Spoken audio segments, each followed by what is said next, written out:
Hello, Money Queens and listeners. Welcome to Women Behind the Millions. Let's meet the women behind the millionaires, the women supporting, guiding, celebrating women with their wealth. You will hear from women millionaires, how they got there, what they wish they had known, what got them to be a millionaire, the emotional side, the spiritual side, the practical side of wealth.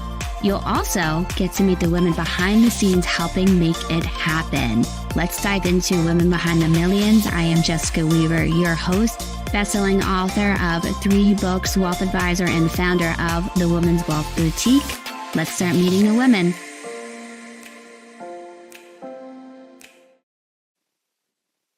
Hello, ladies. Welcome back to Women Behind the Millions. Tonight's episode, we have with us our therapist, one of our co-authors of our newest book, Divorce Decoded. And as you know, all season long, we are talking about the juicy subject of divorce. And as you can tell from the litigator's perspective, a mediator, divorce coach, therapists, realtors, CDFAs, certified divorce financial analysts, we have you covered here at Women Behind the Millions, along with the book Divorce Decoded too. So gearing up for tonight's episode, we're going to talk all things from gaslighting to narcissism, abuse, trauma, relationships. A lot of underlying themes and patterns you might recognize in yourself. I cannot wait to dive into tonight's episode. And I was going through, what's a good therapist quote to really tee off tonight's episode. And this came up and I thought this was perfect, especially when we were talking about therapy and divorce. And this is from a therapist talking about the profession whose mainspring is love. Nearly everyone who visits has a love disorder, and each has a story to tell of love lost or denied, love twisted or betrayed, love perverted or shackled to violence.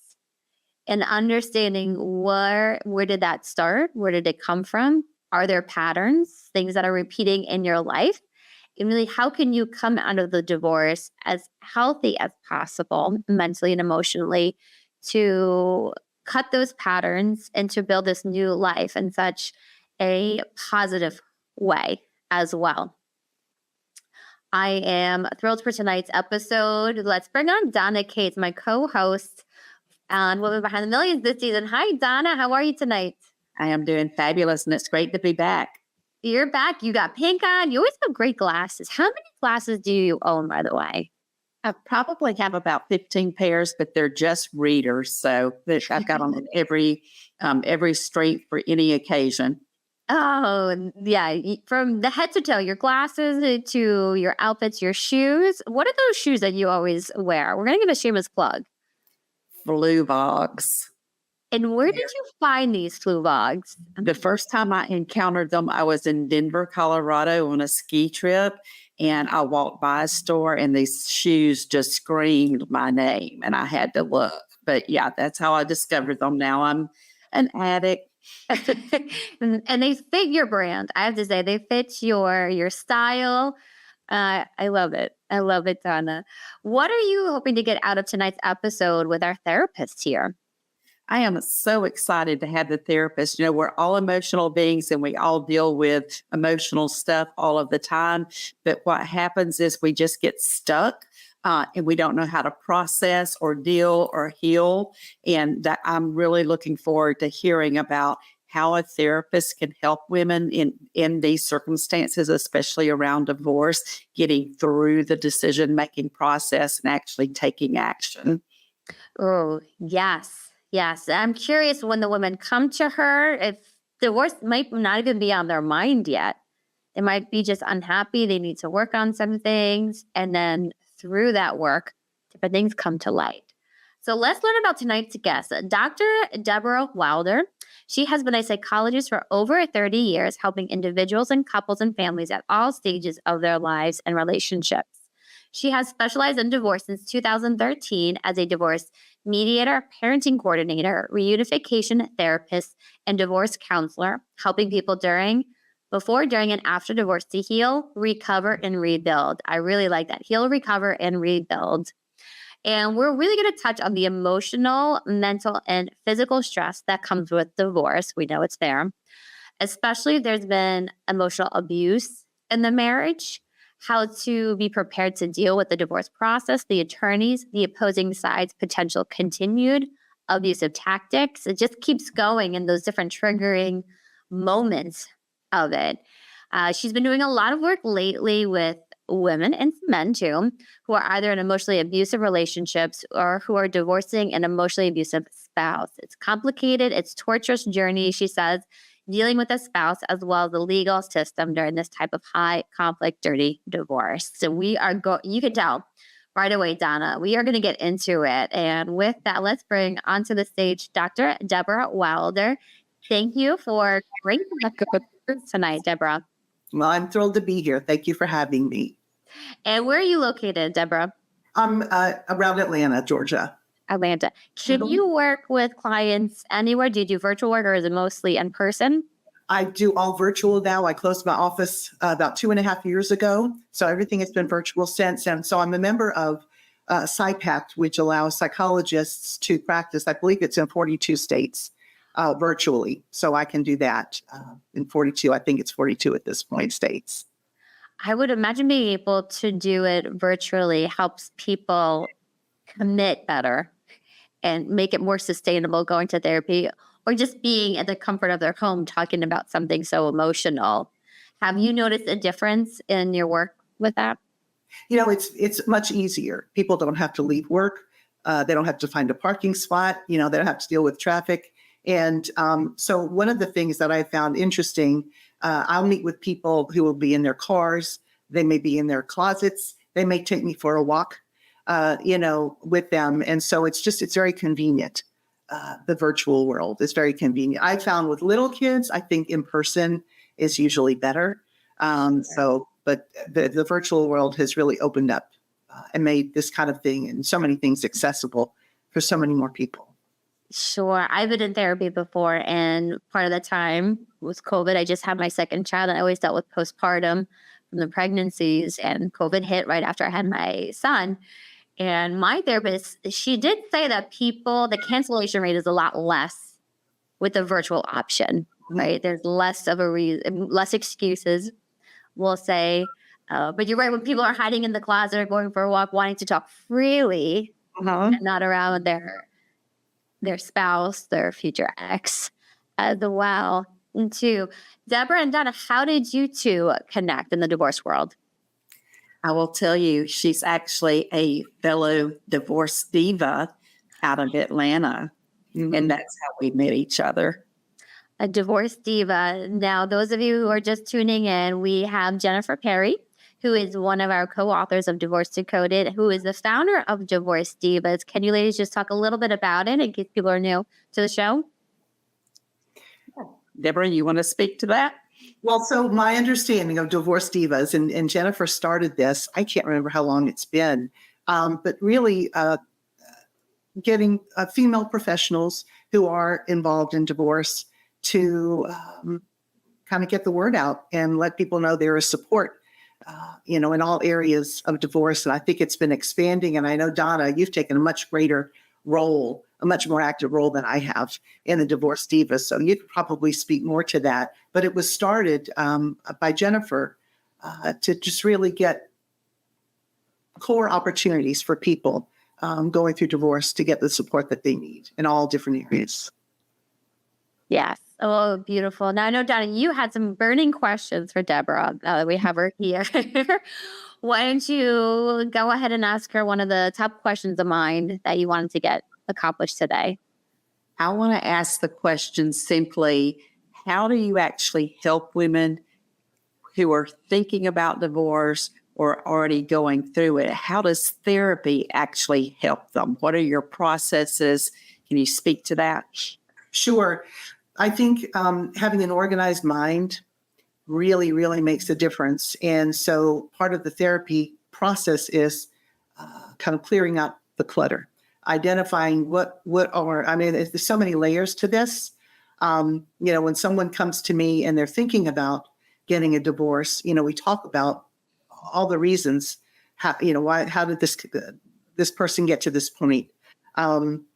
And I often ask, though, before I say, let's get going with this, I often, even when I'm mediating with people, when we have that initial conversation, I ask, have you tried to work on your marriage?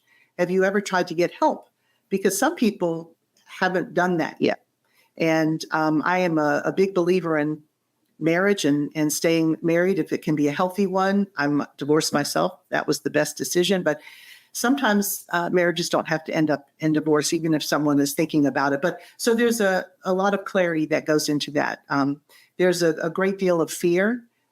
Some people stay married because they're afraid to not be married and deal with the financial consequences of getting divorced, or all the identity changes, all the changes that go into getting a divorce. So we figure out, what's underneath the desire or the need.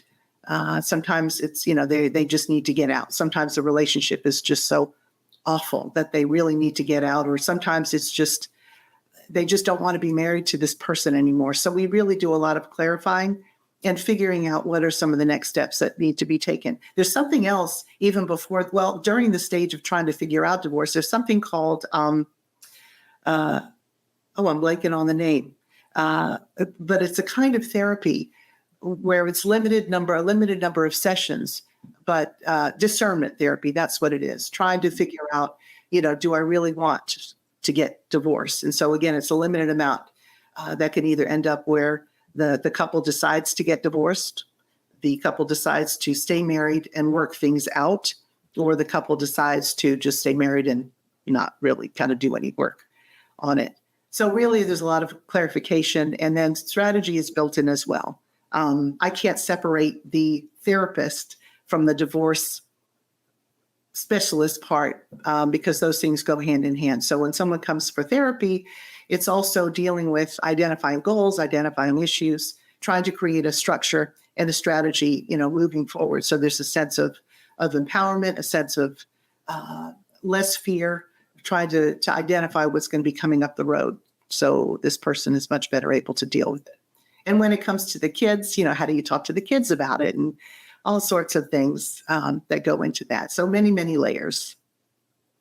Oh, and Deborah, are the women, when they come to you, is divorce on their mind, or there's some things wrong, they're unhappy, and they're trying to figure out changes in themselves? Is it the relationship? Where do you see most women coming to you at? What stage? I think it's both. I think it's both. A lot of people come in and they don't want to get a divorce, but they're not quite sure what to do. And I always encourage, I would say most of the time, I encourage the spouse to come in, because it's much easier to work on a marriage if you've got both folks there. But sometimes, that person doesn't necessarily want to come in. So I'm not sure what the percentage is, maybe half and half. When people come into the office, they want to work on their marriage or their relationship, or they just need to figure out, how do I manage moving forward? Okay. Oh, interesting. How about the trauma and betrayal in a marriage and the psychological effects on women who experience it? What is that like? So there are all levels of trauma as well. When you talk about betrayal, I think most people think of infidelity. And I work with a lot of folks where infidelity is a part of the relationship, or has been. And my experience is that most people don't recover from that. Some people do. There are exceptions, but most people don't. And there are people who specialize in working with couples going through infidelity and kind of can take it to another level. But I have certainly worked with couples, and they have gotten stronger afterward, and they've been able to deal with the betrayal and really rebuild trust. But that's not the majority, at least in my experience. So what that kind of betrayal does is it really colors all the relationships moving forward. It really does affect levels of trust, and being able to, believe in that kind of someone being able to commit to being faithful. Other areas, when it comes to, let's say, emotional abuse, a lot of times, by the time someone may come to my office or anybody else's office in this kind of situation, these folks are, their self-esteem is so low, their sense of self-worth is so low, that it's really hard, to kind of see the forest through the trees. So that's, again, where the clarity comes in, and really trying to empower and build strength. And really, a lot of the work that I do is reality checking. you know, Oh, when someone has that self-doubt, let's talk about that. Really, what's going on really? And there's a lot of the emotional abuse, the trauma associated with that, gaslighting. You mentioned that before, which is a very awful manipulative tactic to encourage someone to doubt her own reality. And it really has devastating effects. yes. Well, leads me to a specific question. I think that we hear the word narcissist a lot now. And it's a real thing. I know there can be a diagnosis for it, but we use it so freely now. Tell me about, when you're working with somebody that is literally married to somebody with narcissistic personality disorder. Right. So not everybody who is emotionally abusive is a narcissist. A lot of that, the delineations can be, what is the intent? Is it a malicious intent, or is it this is just how this person learned to do relationships, not really recognizing the damage? Maybe this person thinks, well, this is just how you do it. Not with a malicious intent. There's a fine line. I actually had a patient, a man who asked me, he said, "Do you think I'm a narcissist?" And my response to him was no, because I'd worked with him. But most narcissists won't ask that question. They're not going to ask me or anybody, "Do you think I'm a narcissist?" No. So they, narcissists feed on the victim's unhappiness and discomfort. It's a supply.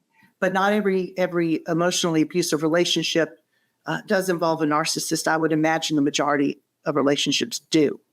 So when someone comes to me who is, let's say, married to a narcissist or thinking about getting a divorce from someone who really is extremely emotionally abusive, and that could include sexual abuse, mental abuse, verbal abuse, financial abuse, physical abuse as well, certainly. But when we talk about like domestic emotional abuse, it sort of encompasses all those things. Again, by the time someone comes in, she's usually so traumatized, and there's actually something called a trauma bond. I'm not sure if you've heard of that. That is really when someone, it's sort of like an addiction. You've got the positive reinforcement, and then the cycle of the negativity, sort of like gambling. The intermittent reinforcement part of gambling, where you pull the lever for the slot machine, and you win every once in a while. There's no pattern to it, but the anticipation of the positive reinforcement keeps you going. With a trauma bond, there is that kind of cyclical bond there that puts the victim, and I hesitate to use that word. It could be a victim or a recipient. Let's just say victim for now. That puts her in a place of being bonded because she is desperate to not lose this person, and also often desperate for that positive reinforcement when it does come. And so at the end of a relationship, there's almost, I talk about this in the chapter, there's also something called the discard phase of an emotionally abusive relationship, which is an awful part. It's when the abuser is done pretty much and can just announce, "I'm done," or this person can do some awful, awful things with false, accusations that might lead to protective orders and having the parent taken away from, or the kids taken away from the parent. It can really evolve into something awful. And that also feeds into, I think one of you had mentioned, Jessica, earlier, about feeding into the courtroom antics. The abuse continues there. Ooh. And the trauma bond, is that something that the person has going into the relationship, or is that built during the relationship, or could it be both? Like if they're used to that kind of environment, is that a personality thing? Is it created? What would you say, Deborah? I think that's a good question. I think it's created in the relationship. However, it could be that this person goes from one relationship to the next. And part of the therapy, the process is to improve that sense of self-worth and have, develop a set of expectations for what is a healthy relationship, what is an unhealthy relationship. Because if that person doesn't get help, then the pattern is repeated often. So excellent question. That the bond builds in the relationship, but someone could be much more vulnerable to that bond. Oh. What could family members do if they're witnessing their loved one in that kind of abusive relationship? What can they do to best support them when they're in that sort of trauma bond cycle? Mm-hmm. I think it's important to call it for what it is, but in a very sensitive way, because a lot of times the folks who are bonded, they don't want to see it. They don't want anything to interfere with the marriage. They don't want to lose the spouse. Are they hiding it? I'm guessing they're probably hiding it. Probably, yeah, because there's a lot of shame often associated with that. Family members may or may not see it. If I would encourage family members to very thoughtfully and gently and delicately let this person know, I've seen some things and I'm aware of some things, and I want you to know that you can come to me. I want to be a safe space for you, and not to push anything that might be shameful. I can't believe you're staying with him. Like, what's wrong with you? Can't you see that sort of thing? That's not going to be helpful. But to be a support. I'm glad we're talking about this, because I'm sure people who are watching this are witnessing relationships like this, and they're tiptoeing around, how do I address it? And like you said, Deborah, have that, just know that it's a non-judgmental, safe place that they can come when the time is, and to know that there's people like you, Deborah, that are a phone call away to help with heavy stuff that we're talking about tonight. But we talked about this earlier before we started recording the show.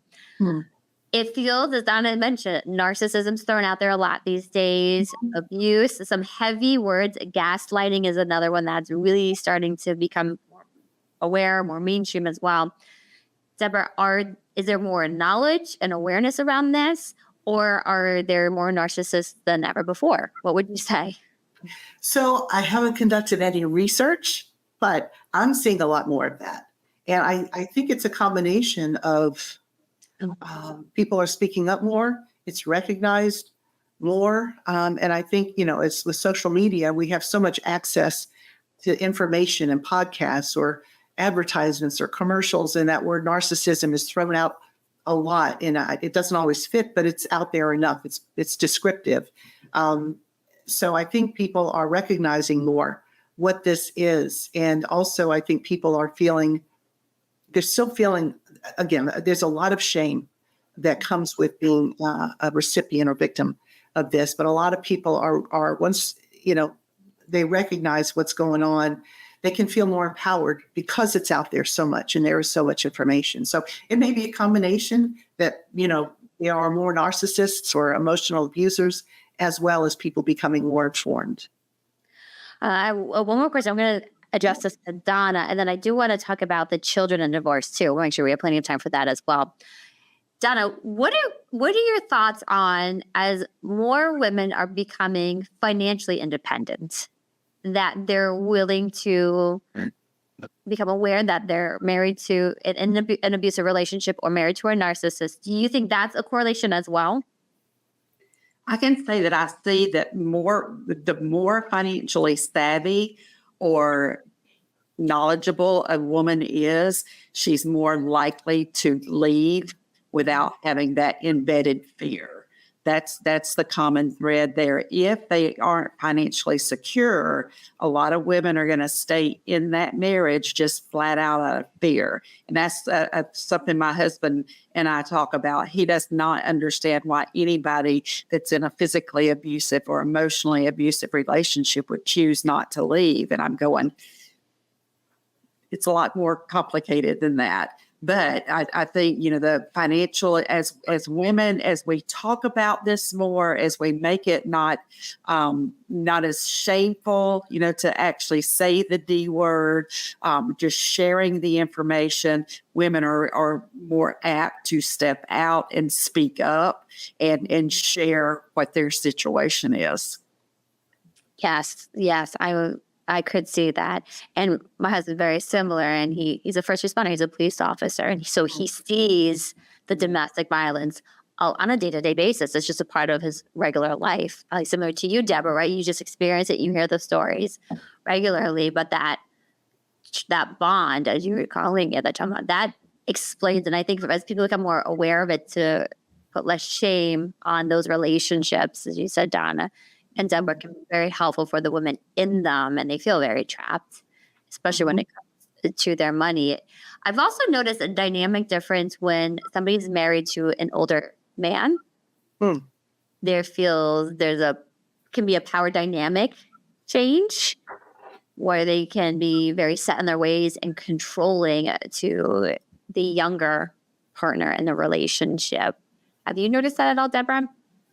I don't. I was just thinking about that. I haven't had too many couples I've worked with or where the age differential is that large. When you talk about the power differential, I have certain, and then that usually comes with a financial difference.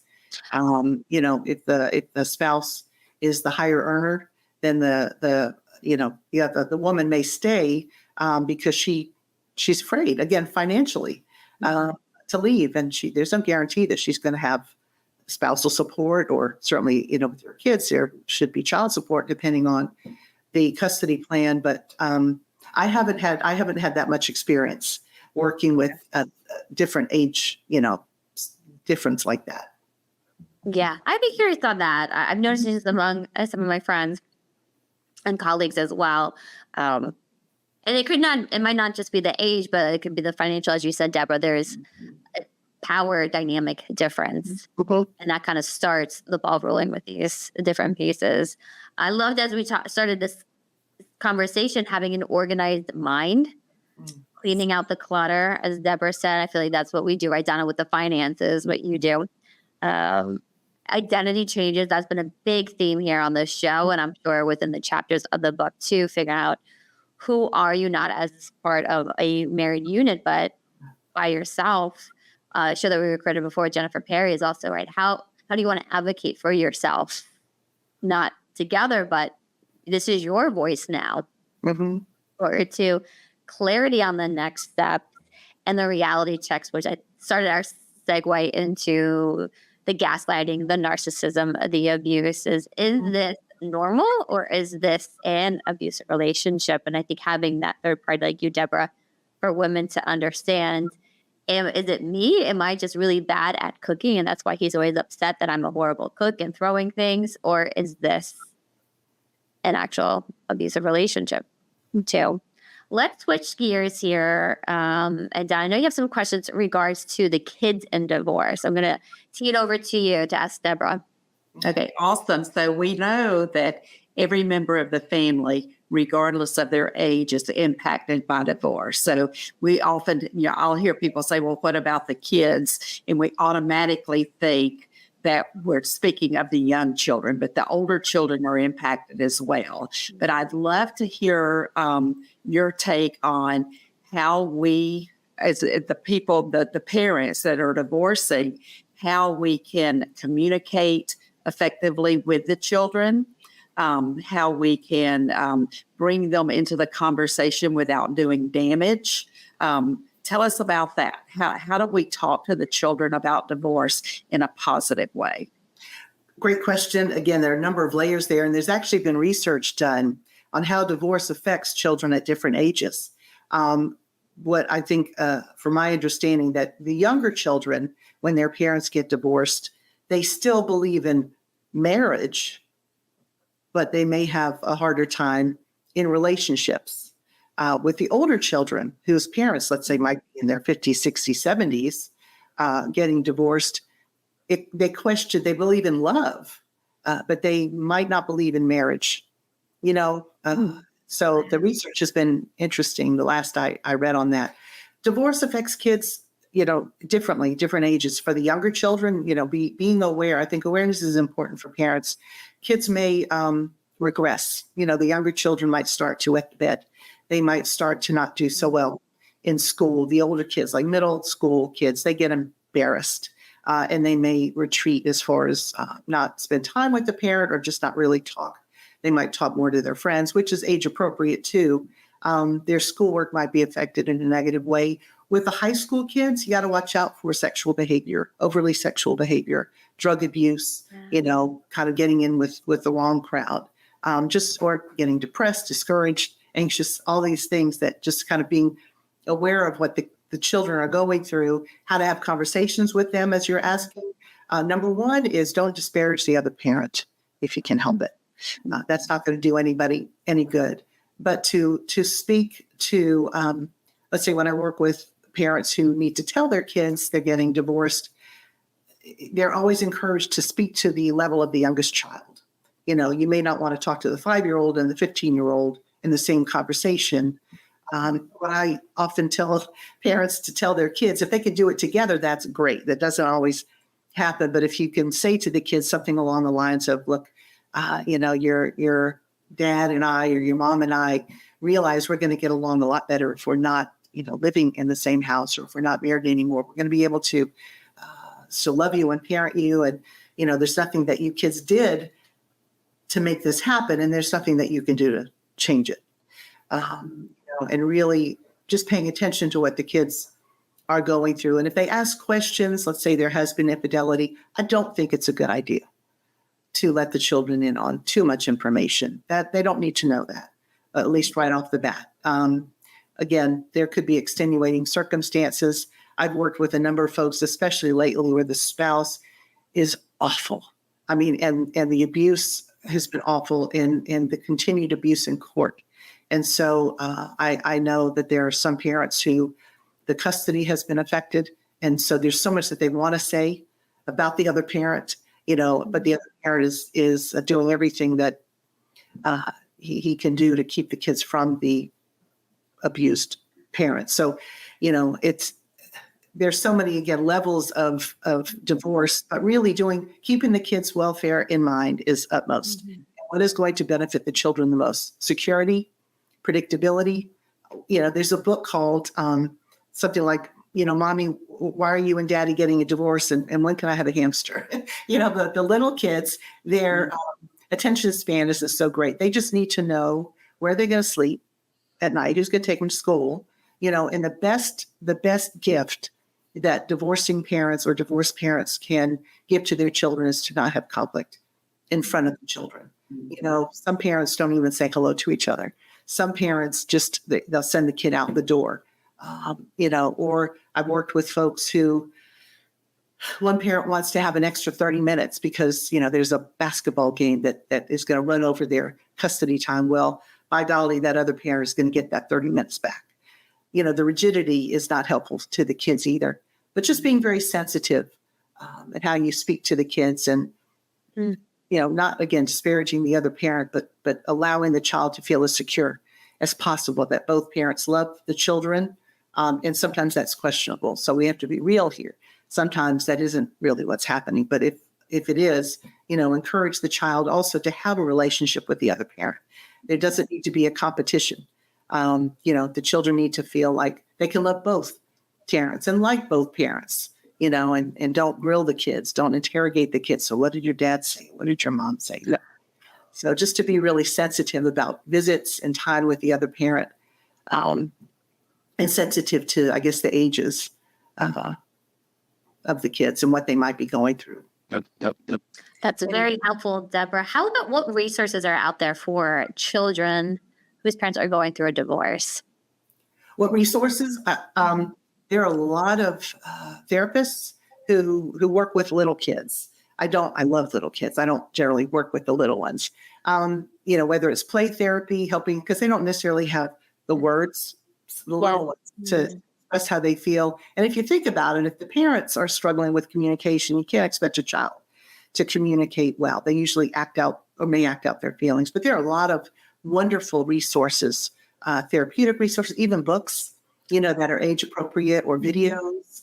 I also encourage parents to read, even if it's downloading a little article, from the computer. How do you talk to your kids at this age, or that sort of thing? But there are really a lot of wonderful resources. And the thing is, pretty much 50% of first marriages end in divorce, at least, in this country, and probably 70-ish or so of second marriages ended in divorce. So first marriages, about half of those. So they probably have friends who are, parents are divorced as well. So it's not so unusual in most situations, but there are a lot of resources there. Yes, find some peer-to-peer support as well before it too. Donna, do you have any other questions in regards to the children and divorce?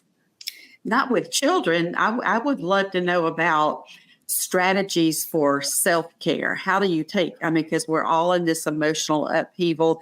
What are some good ways to have good self-care for ourselves and to set good boundaries and such? So the boundaries, that's often a huge issue. Being able to recognize boundaries and figure out how do you establish them. And that can be very challenging, especially with someone who, with an emotionally abusive spouse, because the boundaries generally haven't been there. But self-care is very, very important.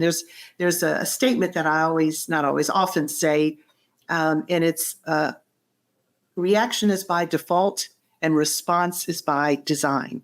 We are reactionary creatures. We are defensive creatures. So we need to learn to be responsive. So that means taking a step back and kind of seeing what the lay of the land is. And that does involve self-care.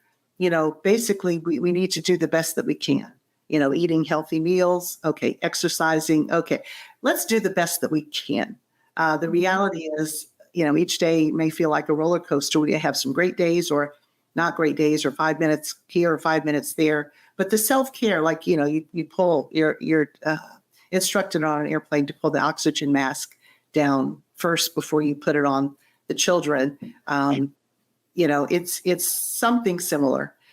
So really trying to physically take care of yourself, get the support that you need, and deal with all this stuff that's going on. It's overwhelming. I think the basic fear is, how am I going to survive this?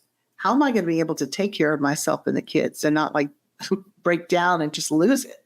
And sometimes it's okay to lose it, but really taking what we want to do, and I talk about this in the chapter, is there's so much stress that's associated with divorce. And so if we can work on decreasing the stress response, the fight, flight, freeze, and there's actually another one that I learned fairly recently called fawn, which is sort of being a peacemaker and trying to make things okay, smooth things over. But usually in divorce, you may be beyond that. So the fight, flight, freeze response needs to be dealt with. And that's from the inside out.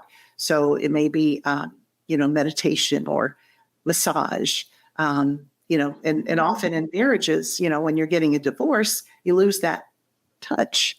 And touch is actually the first language that we learn. We come out and we're touched. And so that is something that people may lose when they're not in that kind of relationship anymore. So maybe massage therapy or listening to music or just something that can calm the insides, but also getting the help from the proper professionals. Again, the financial professionals, because there's a huge financial fear.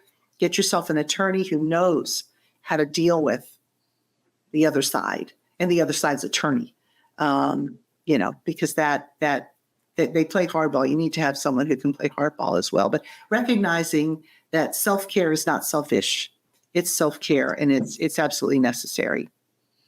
Yes, I would even say it's selfless. Yeah. The better we are, the better we can be for our kids, the better we'll show up in what could be a triggering environment like the courtroom or the attorney's office as well. And you're right, Deborah, I didn't even think about that, but you have your soon-to-be ex to deal with, and then their attorney, and you have no control over what that attorney is going to be like, how they are. You need to be able to maneuver through all those different pieces of it.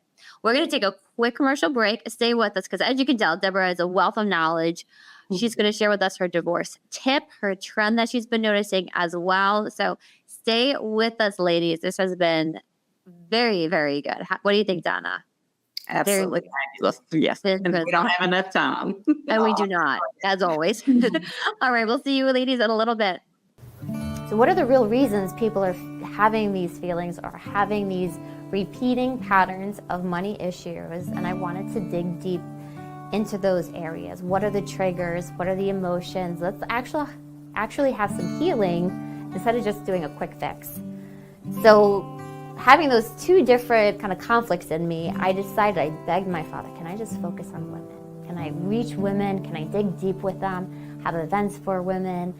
That spurred my first book, Strong Woman, Stronger Assets, my second book, Time to Refine, and then finally Confessions of a Money Queen. And so here I am, not your father's advisor, years later, opening up the Women's Wealth Boutique, the fastest growing female-owned firm in the nation. But we're also a multimedia firm because our goal is to get resources, financial education, literacy out to women. Even one of our biggest viewers for our blog is in underdeveloped countries, for women, getting them the financial resources that they don't have access to at all. So you can work with us as a one-on-one capacity as a full-time client, or you can be part of our community just with our events, our books, our online courses. There's so many different ways to get engaged with us. So one, we focus on women and we will not apologize for it, but also we are a multimedia firm, which is very different than the traditional financial advisory offices you see. All right, ladies, we are back with Dr. Deborah Wilder's Her Divorce Tip. What do you have for us tonight, Deborah? I think be strategic. Be strategic. It's very hard to separate the emotions. You can't go through divorce emotionless. It's, it's like white on rice. It's going to happen. But to be as strategic as possible and just to keep the kids in mind, always keep them at the forefront and try to identify what the end goals are. Another thing that's very important and not always easy to do is to take the high road if you can, because what you're doing is you're planting seeds that are going to have a large rate of return down the road. So you can, lay your head down at night saying, I've conducted myself well today, and you're also modeling for your children. So if you can take the high road, great. Did I do it the majority of the time as I was going through my divorce? Were there times when I didn't? Yep. But again, that's normal, I would say, for the most part. But really just trying to focus on what the end goals are. One more thing is the way that you might feel now is probably going to be very different down the road. Now there's upheaval and stress and anger and hurt and all sorts of fear. Down the road, once the dust settles and even years down the road, you might feel very differently and have a very different relationship with your ex-spouse. So keep that in mind, that the way that you feel now, this is not sustainable. It's not sustainable for a great length of time. It's sustainable for now, but it's going to change, hopefully for the better. And so keeping that in mind, that things will get better, and you're also going to discover a strength, within you that you never thought was possible, ever thought was possible. And so to focus on what's possible is really, really important. Yes, Donna, you can confirm that it seems with every one of our professionals, that has been the same tried and true. The strength, the confidence, the independence that these women gain as they're going through a divorce. They are not the same person they are when they enter it. And so many of the professionals have gone through their own divorce or separation, and they can attest to that as well. And what you said, Deborah, Lisa Lisser, one of our divorce coaches and co-authors of Divorce Decoded, and it was about really setting that intention manifesto for the divorce. Right? What is the mission of the divorce, and keeping that in mind when emotions might be running rampant, or the different, very challenging times as well. And for you to reaffirm that is very, very good. Very, very good. Awesome. How about, Deborah, your divorce trend? What have you been noticing lately? Yeah, as you were bringing up about the narcissist and the emotional abuse, I've noticed more and more of those folks coming to me and reaching out to me. It's again, I don't know if it's because of social media and there's more attention, or something in the air or something in the water, but whatever it is, I've been working with a lot more men and women, but mostly women, who are dealing with that and trying to figure out how to, either stay married and have a healthier marriage, or how to get divorced and just sort of kind of work through all those things. So that's the trend, which is an unfortunate one. Mm-hmm. That's what I've noticed more. I would agree from what I've noticed, and probably same for you, Donna, especially when it comes to the financial abuse and control. as women are becoming more educated on the finances, they're not staying around for it anymore. They're not settling for it, which looking for a past generations, they probably would have stayed in that dynamic for the entire time or for a much longer period of time. And I've also noticed that second generation of the parents, the mother wasn't a financially abusive or some sort of abusive relationship. They're being very proactive and taking the steps to make sure it doesn't happen to them. How about you, Donna? What have you been noticing? I think the thing that delights me right now is that women are not as afraid to come forward and seek help. So it was, if people would be way too embarrassed to say, I know nothing about our financial situation. He strokes me a check once a week and that's all the money I get to spend. They wouldn't even admit that. But now they're actually, coming to me and saying, I have no knowledge. It's my fault. Should have played a better role. I didn't. But here I am, and now I need help. So just having the courage to step up and say, help me, please, and wanting to learn and be knowledgeable about the household finances, that's a big move in a positive way. Oh, sure. Yes. Asking for help, the awareness that they can ask for help and that there are professionals out there. Part of exactly why we have the book coming out, why we have this whole season dedicated to divorce as well. That just amazing. Well, Deborah, we have one more question for you as we're wrapping up tonight's show. Again, Donna mentioned it goes fast. Yeah. Episode especially. All right, here it is. What makes you a woman behind the millions? Is that your daughter?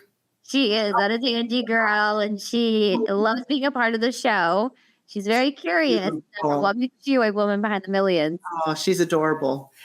So I've been doing this for 35 years, 30 as a psychologist. So I've had the privilege of being involved in people's lives and helping them make life happier and easier. And so I'd like to think, a rising tide lifts all ships.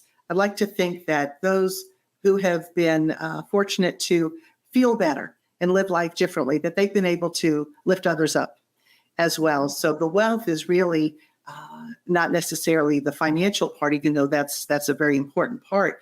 But the wealth, is being able to kind of be a candle that can light another candle, that can light as many candles, and there's no flame lost at all. So that I guess is what makes me feel very privileged, to be in this position, kind of paying it forward, so to speak. Love it. That is beautiful. And we are so grateful for the work that you do. I mean, for women to come into the divorce journey, ending into with a clear mind, with good clarity on who they are, who they want to be. As you mentioned, taking the high road. I believe in karma. You ladies believe in karma too? A lot of times I do. Yeah. Right. You will never regret taking the high road. I believe, right? Things are going to come back to you in a good, bountiful way as well. You might regret being spiteful at times or taking the low road as well, right? You're going to sleep better knowing that you were a good person today, despite what the other person was and what they did to you as well. Any last words, Deborah, as we round out tonight's episode? It's been amazing having you here with us. Cannot wait to read your chapter as well. Any last words? I just am grateful and appreciate both of you and the opportunity to share. And I feel very fortunate in my life to have gone through, some hardship that I've learned from, and folks like you who also pay it forward and allow the information that we can all share to help other people, to put that on different platforms. So I'm grateful to be a part of this discussion tonight and to know the two of you and to be a part of this wonderful project as well. So thank you very much. Thank you so much. And Donna, we should say, especially since we touched so much on abuse, narcissism, gaslighting tonight, the book proceeds, tell them about the book proceeds for those of supporting Divorce Decoded. What's going to happen with them? we're actually going to be giving all of our proceeds to a domestic violence organization. We haven't defined who that is yet, but it's definitely going to be centered around supporting women on domestic violence. Yeah. So the book is a resource. It's going to create even more resources around domestic violence. And we can even donate books, copies of books to shelters, different organizations as well, just to let women know that we are here. We are a phone call away, an email away. We are available as well. So thank you so much, Donna and Deborah, for being such strong advocates and voices in the divorce world for women. We will see you all on our next episode next Thursday at night, 7 p.m. Eastern Standard Time on E360. We'll see you soon. Thank you for watching and supporting us. As always, sending you so much love and prayers. Hey, money queens, looking to get your wealth to that next level, 7, 8, 9 figures? Follow us on Instagram at PinkFixMyMoney and at Women's Wealth Boutique for more millionaire money tips.